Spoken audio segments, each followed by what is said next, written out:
Yo quiero, yo quiero comenzar con una pregunta.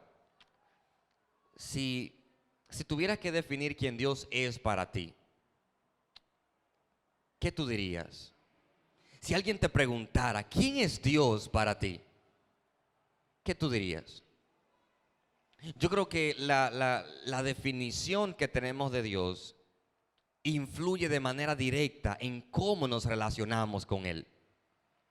Mucha gente ve a Dios como un Trujillo en sus tiempos de presidencia, un dictador, de que no puede hacer nada malo porque está listo para castigarme, está listo para darme una pela, está listo para hundirme y quitarme la salvación. Y cuando venimos al altar, no venimos necesariamente a agradar a Dios porque queremos, sino porque no queremos irnos al infierno. Eso es si vemos a Dios como un dictador. Otros ven a Dios en el otro extremo. Ven a Dios con el espíritu de niñera.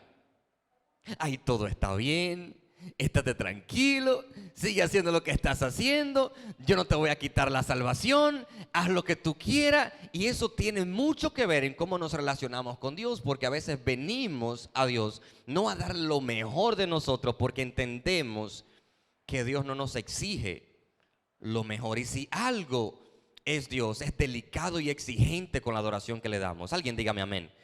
Usted no puede traerle a Dios cualquier adoración. Usted no puede darle a Dios cualquier ofrenda.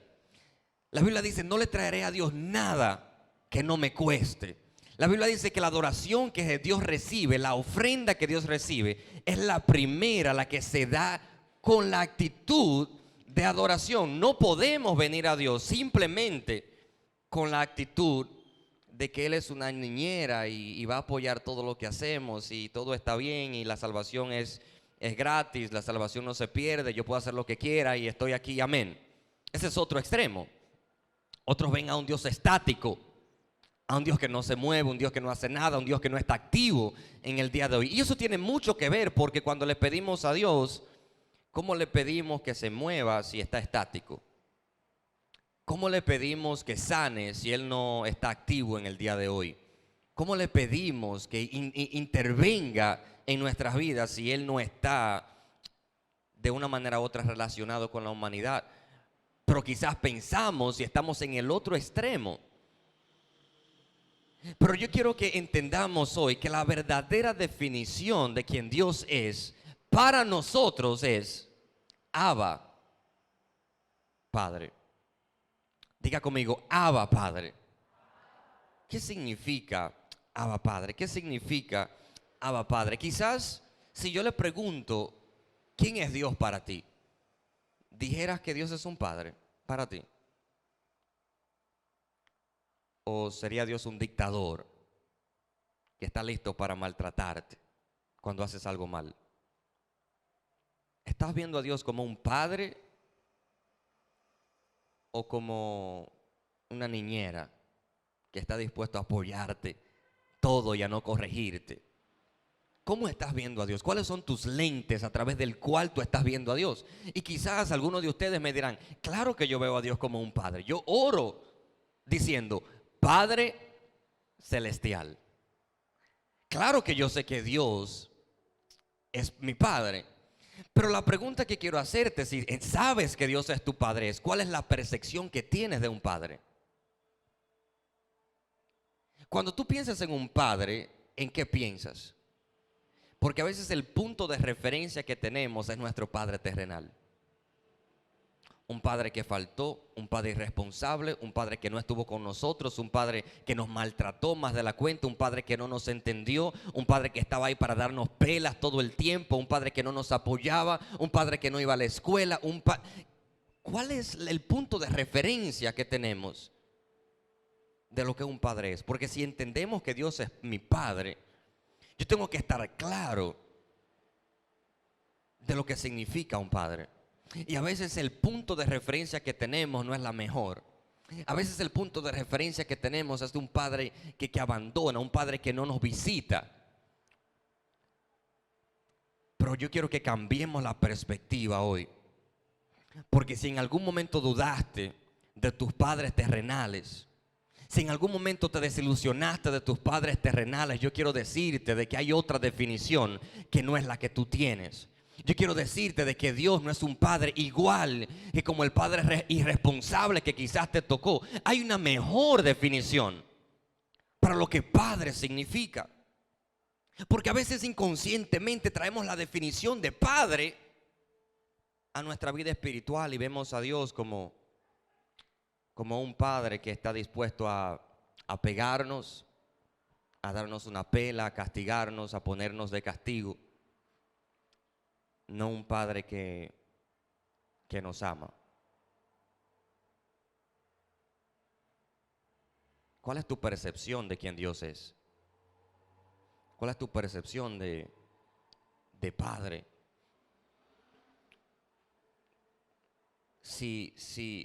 No sé cómo son sus padres, pero nosotros sabemos de que en un tiempo determinado, para los que son más adultos, si usted le decía a su papá, yo llego a las 8, y su papá le decía, estate aquí a las 8, si llegabas a las 11, fácilmente dormía afuera. Yo no sé si te he escuchado padre así. Hay otros padres que cuando le llamaba la atención, no le llamaba la atención con la boca, sino con lo que tenían en la mano. Mira, muchacho, yo te dije. Ay, ay, ay. Quizás nosotros hemos sufrido con nuestros padres terrenal, pero cuando decimos que Dios es mi padre, ¿qué estamos diciendo? ¿Cuál es la definición bíblica de lo que esto significa? Y yo creo que la definición bíblica está en Lucas capítulo 15, en la parábola del hijo pródigo. La parábola del hijo pródigo es una palabra que quizás usted conoce, pero que le pusieron el título quizás de manera incorrecta. Que aunque el título le pusieron el hijo pródigo, la historia no necesariamente se trata de un hijo pródigo, se trata de dos hijos que no entienden el corazón de su padre. No se trata solamente de un hijo, se trata de dos hijos, el hijo mayor y el hijo menor. El hijo menor un buen día dice, papá, yo quiero irme de la casa. Tenía amigos en la universidad que no colaboraban, amigos en la escuela, amigos en la discoteca, y ellos estaban, mira, tenemos que irnos para tal sitio porque allá ahí se vive la vida. Mira, vámonos para Santo Domingo y allá podemos hacer lo que nosotros queramos. Y convencieron al muchacho. El muchacho va donde el papá. Esta es la versión Harold habla hoy. El muchacho va donde el papá y le dice, papá, yo quiero mi herencia. ¿Cómo va a ser, mi hijo? Porque se supone que yo recibo la herencia cuando mis padres se mueren, ¿verdad que sí? Yo no recibo la herencia con mis padres en vida. Yo recibo herencia cuando mis padres se mueren. Pero él estaba en vida y el hijo menor estaba pidiendo ya la herencia, pero resulta de que el padre se la da. Él se va a explotar el dinero con sus amigos. Y dice la palabra de Dios de que se fue, hizo de todo. Imagínense lo que pudo haber hecho este hijo con el dinero de su padre. Lo explotó, se fue de parranda, se fue de bebidas, mujeres, alcohol, todo lo que usted se puede imaginar. Y encima de todo viene una hambruna y escasez a la ciudad donde está este muchacho. Y el dinero se le acaba. Él conoció a un amigo en la ciudad en la que estaba parrandeando y le preguntó al amigo, yo puedo quedarme en tu casa por un mes porque no tengo ni siquiera para pagar la casa. No tengo ni siquiera dónde quedarme. No tengo ni siquiera que comer. El amigo acepta que él se quede en su casa, pero el único oficio que tenía para hacer era cuidar cerdos, los de su amigo. Cuidar cerdos. Estamos hablando de un hijo que tiene un padre millonario y está cuidando cerdos. La escasez era tanta de que un día él estaba dando los alimentos a los cerdos y él deseó comerse la comida de esos animales. ¿Qué escasez tan grande estaba pasando este muchacho? Simplemente porque tomó una mala decisión. simplemente porque se dejó llevar de las cosas de este mundo y quería las cosas antes de tiempo, simplemente. Pero este hijo empieza a pensar y dice, pero en la casa de mi padre, los trabajadores, los siervos, por lo menos tienen que comer. Y yo estoy aquí deseando la comida de estos cerdos. ¿Dónde yo estoy? ¿Dónde yo estoy, Dios mío? Y él empezó a pensar, ¿qué le voy a decir a mi papá si vuelvo? ¿Qué le voy a decir a mi papá? Imagínese que usted le haga esto a su papá, que su papá le dé la herencia y que usted se vaya, lo explote, lo malgaste. ¿Volvería usted a la casa de su papá? Y si vuelve, se pondría una ropa media gordita para que cuando le den los palos no sentirlo tanto. Este hijo estaba pensando, ¿cómo yo le voy a decir a mi papá que me perdone? ¿Cómo? Después de yo hacer lo que hice con lo que era de él. Y dice la palabra de Dios de que él dijo en el versículo 21, llegó donde el padre y le dijo, he pecado contra el cielo y contra ti. Ya no soy digno de ser llamado tu hijo. Y el padre le dijo a sus siervos, diga conmigo, el padre le dijo a sus siervos, sacad el mejor vestido y vestidle, y poner un anillo en su mano y calzado en sus pies, y traer el becerro gordo y matadlo, comamos y hagamos fiesta. Este padre que conozco, aún nosotros desobedeciendo, no es el padre que está esperándonos para maltratarnos. Es el padre que está esperándonos para amarnos y abrazarnos. Y quizás algunos de los que están aquí están en esa posición del hijo. No necesariamente están descarriados quizás no han llegado a ese extremo, pero están en una posición muy difícil porque están en debilidad espiritual. Hay muchas cosas que están haciendo que no son necesariamente de Dios. Y ahora le da vergüenza hincarse nuevamente. Ahora le da vergüenza venir a los pies del Señor nuevamente. Ahora le da vergüenza decir, pero ¿cómo yo voy a ir a la casa de mi padre después que yo hice todo esto? Y yo vengo a decirte, el Padre de los cielos no es igual que tu papá terrenal. Nuestro Padre terrenal quizás nos daría una pela, quizás nos pondría de castigo, pero el Padre de los cielos no es igual que el Padre terrenal.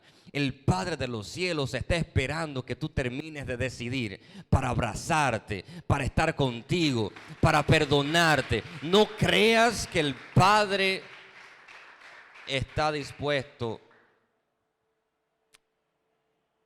a maltratarte por lo que hiciste, porque sí, la Biblia dice que la paga del pecado es muerte, y el que vive en el pecado vive en la muerte. Y si Cristo viene y te encuentra en el pecado,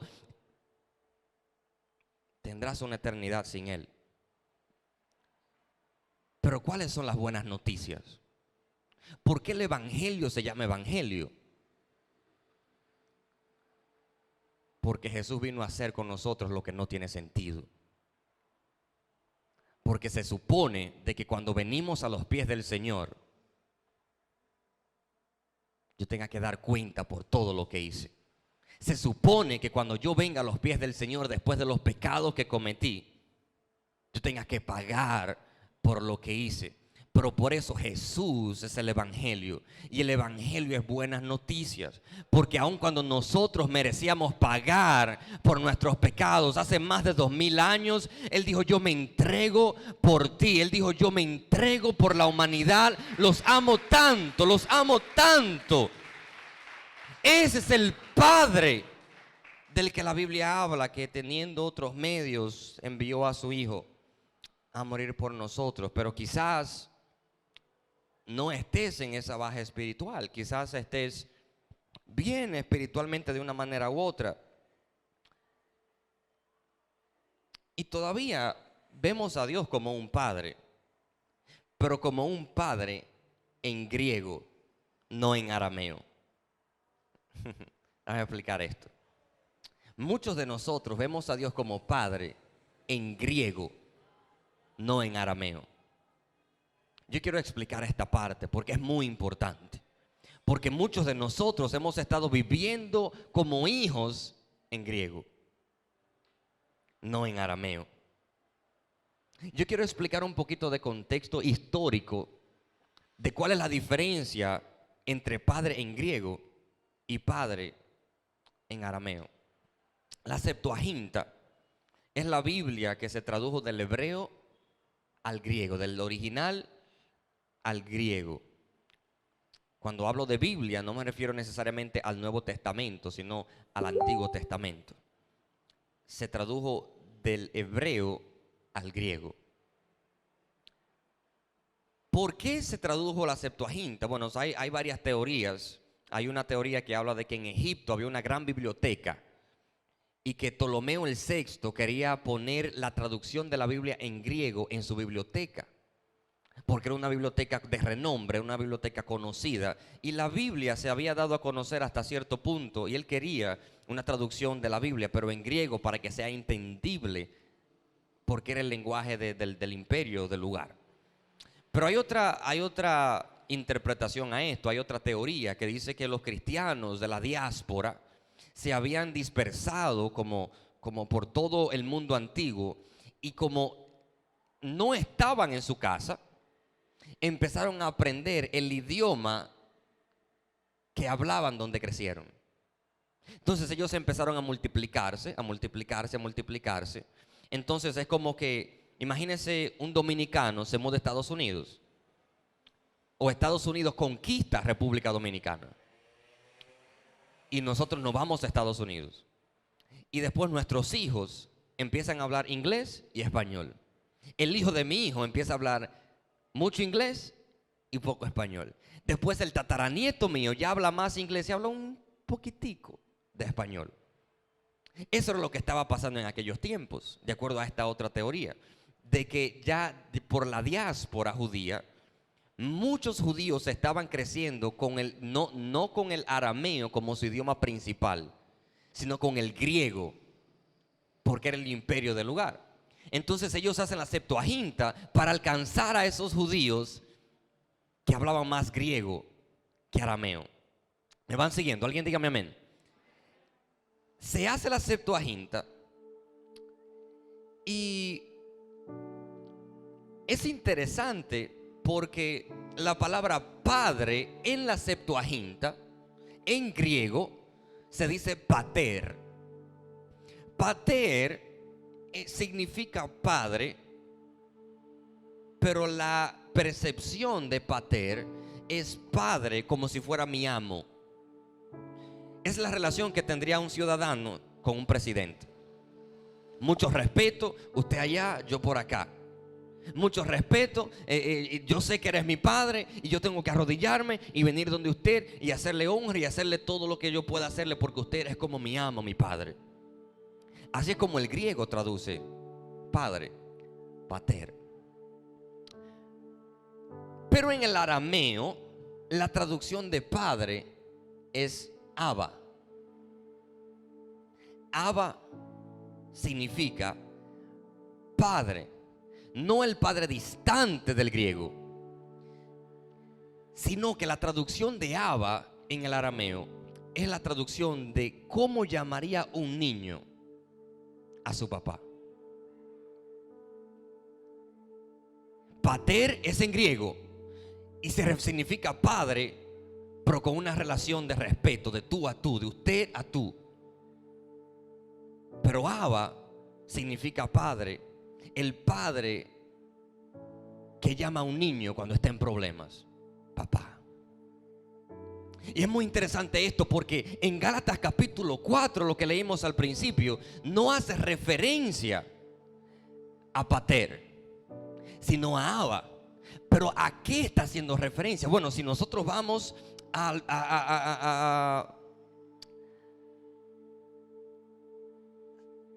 Si vamos al monte Getsemaní, cuando Jesús estaba orando, la palabra que utilizó no fue pater, fue Abba. No fue pater, fue Abba. Marcos 14:36 dice: y decía Jesús: Abba, Padre, todas las cosas son posibles para ti, pero si es tu propósito, aparta de mí esta copa, mas que no se haga mi voluntad sino la tuya. La manera en como Jesús se refirió al Padre no fue pater, fue Abba.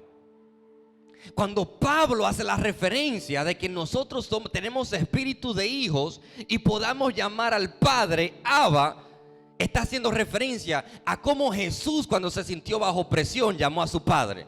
No como un hombre distante, no como un amo, no como un siervo llama a su Señor, sino como un hijo llama a su papá. Papá, estoy en problema. Papá, estoy asustado, me van a crucificar. Papá, necesito tu ayuda, pero que no se haga mi voluntad. Y yo creo que es el mismo Padre que la iglesia tiene que utilizar, porque no tenemos espíritu de esclavo, dice Pablo, tenemos espíritu de hijo. Por lo tanto, cuando llamamos al Padre, no lo llamamos de tú a usted, lo llamamos de niño a su papá. Padre, papá, Abba, estoy aquí, ayúdame. Muchos de nosotros tenemos que llegar a nuestra casa y no decirle pater, decirle Abba.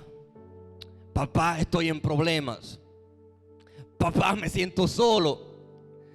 Papá, estoy asustado. Papá, no sé qué hacer. Y la Biblia dice en Mateo capítulo 7 versículo 11: si vosotros siendo malos sabéis dar buenas dádivas a vuestros hijos, cuánto más nuestro Padre, cuánto más nuestro Abba que está en los cielos dará buenas obras conforme a lo que le pidan. Lo que quiere decir es lo siguiente: que cuando estamos en problemas, cuando estamos en dificultad, y yo digo Abba, si mi Padre terrenal responde, ¿qué será del Padre celestial? Vamos, hay alguien en este lugar que esté creyendo que nosotros podemos llamar Abba y Él responde. Podemos llamar Abba y Él escucha a su niño que está clamando por Él. Muchos de nosotros hemos visto a Dios como pater, Padre, Señor, mi amo, Dios. Pero Pablo quiere que la iglesia de Gálatas empiece a ver a Dios como Abba. Y yo creo que es el mismo principio que aplica hoy en día para la iglesia. Dejemos de ver a Dios como pater. Eso es griego. Empecemos a ver a Dios como Abba, como alguien a quien podemos pedir cuando estamos asustados, cuando no sabemos qué hacer. Si la referencia es de un niño que llama a su padre, ¿cómo actúa un padre cuando su hijo está en problemas? Oh, no hay nada más imparable que un hijo llame a su papá. El papá va a responder porque su hijo está en problemas. Pero no es tan imparable el papá cuando ya el hijo tiene 40 años y llama: papá, se me pichó una goma en la calle. ¿Qué? Tiene 40 años, Tajalán. Cambia la goma. Pero si un niño se cae, si un niño, algo tan simple como empezar a llorar, dice papá, el papá va a correr a salvar a ese niño, porque no está hablando el Tajalán de 40, está hablando el niño de 3. Y el niño de 3 está llamándome. ¿Y tú sabes qué mueve al papá? No es que él lo está llamando necesariamente, sino que el papá sabe que está indefenso, sino que el papá sabe que se cayó y posiblemente no pueda levantarse. Y hay mucha gente que se cayó aquí y cree que no se va a poder levantar más.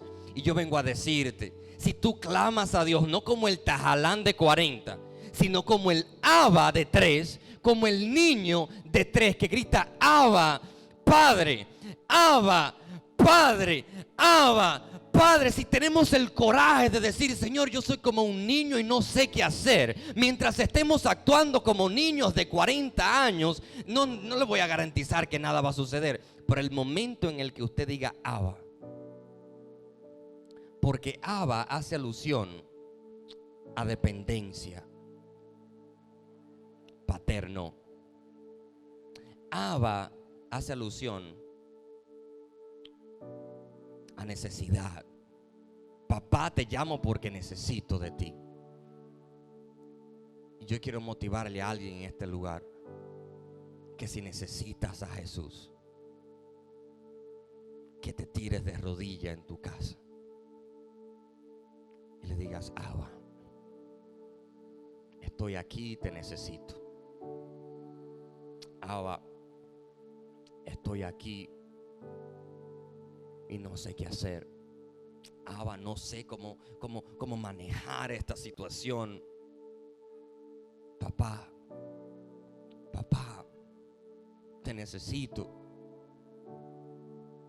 Esa posiblemente era la misma actitud del hijo pródigo cuando llegó a la casa. Aunque era grande, llegó a la casa no diciendo pater, sino Abba. Hablando como un niño de 5 años, porque necesita a su papá.